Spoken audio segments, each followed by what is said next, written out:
Hi friends, இந்த வீடியோவில் சித்தார்த், சரத்குமார், தேவயானி, மீதா Raghunath நடிச்சிருக்கிற 3BHK படம் எப்படி இருக்குன்னு பார்ப்போம். எந்த காலகட்டத்திலையும் சொந்த வீடுன்றது மிடில் கிளாஸில் இருக்கவங்களுக்கு கனவாக தான் இருக்குது. அப்படி சொந்த வீடு வாங்கணும்னு போராடுற ஒரு மிடில் கிளாஸ் ஃபேமிலியோட கதையை தான் இயக்குனர் ஸ்ரீ கணேஷ் எடுத்திருக்காரு. ஸ்ரீ கணேஷுக்கு அரவிந்த் சச்சிதானந்தன் எழுதின 3BHK வீடுன்ற சிறுகதை தான் இன்ஸ்பிரேஷனு.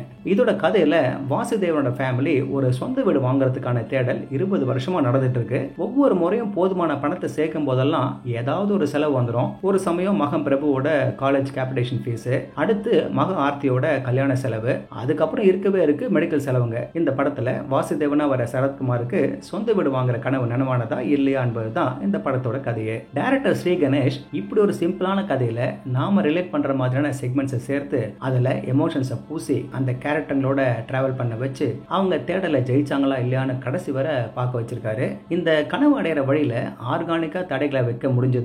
அதுக்கு மேல அந்த காரணங்களும் பிராக்டிகலா இருக்கிறது தான் இதோட ஹைலைட்.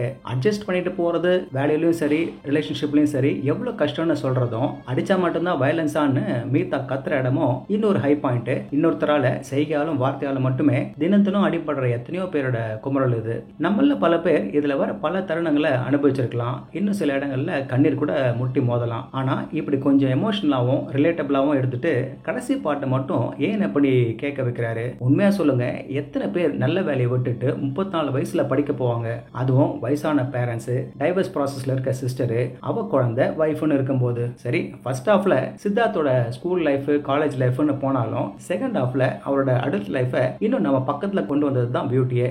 பேரண்ட்ஸோட ஹாஸ்பிட்டல் செலவு, கூட பிறந்தவங்களோட கல்யாண செலவு, அவரோட கல்யாணம், வேலையில பிரஷர்னு ஒரு சராசரி மனுஷனோட வாழ்க்கையில வர பல விஷயங்களை இங்க சேர்த்து இருக்கிறது தான் நம்மள இன்னும் படத்துல ஒன்ற வைக்குது. இந்த பர்ஃபார்மன்ஸஸ்ல தப்பான முடிவுகளை எடுக்கிற நல்லெண்ணம் கொண்ட அப்பாவா சரத்குமார் எந்நேரம் முகத்துல விடுகிற கவலையோட நம்மோட ஒட்டுமொத்த பரிதாபத்தையும் வாங்க முயற்சி பண்ணியிருக்காரு.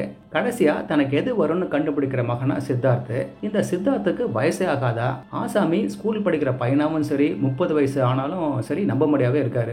நல்ல அறிவு இருந்தும் தியாகம் பண்ற மகளா மீதா ரகுநாத். பையன் நல்லா இருக்கானேன்னு சிக்கலான குடும்பத்துல மாட்டி நிற்கிறாபல. எனக்கு இந்த சிஸ்டர் கேரக்டரையும் விடாம கடைசி வரை கொண்டு வந்ததும் பிடிச்சிருந்தது. அம்மாவா தேவயானி அமைதியா வந்து போறாங்க. சித்தார்த்தோட பார்ட்னரா சைத்ரா ஆச்சார் ஒரு நல்ல அண்டர்ஸ்டாண்டிங் பார்ட்னரா நீட்டா பண்ணிருக்காங்க. ஆக மொத்தம் 3BHKல வர வாசுதேவன் ஃபேமிலி அவங்களோட ட்ரீம் ஹவுஸை தேடுற ப்ராசஸ்ல நமக்கு எது பிடிச்சிருக்கோ அதை ஆர்வத்தோட தொடருங்கன்னு கேட்டுக்கிறாங்க. இதுல சில சங்கடமான விஷயங்களையும் மெதுவா ஸ்வீட்டா சொல்லியிருக்க இந்த பாசமான ஃபேமிலியை நீங்க உங்க ஃபேமிலியோட தாராளமா பார்க்கலாம். நிச்சயமா உங்களுக்கு பிடிச்சு போகும். ஓகே ஃப்ரெண்ட்ஸ், இதே போல இன்னொரு சுவாரஸ்யமான பட விமர்சனத்தோட சந்திக்கிறேன். இந்த விமர்சனம் உங்களுக்கு பிடிச்சிருந்துச்சுன்னா உடனடியாக லைக் பண்ணுங்க, ஷேர் பண்ணுங்க. நன்றி.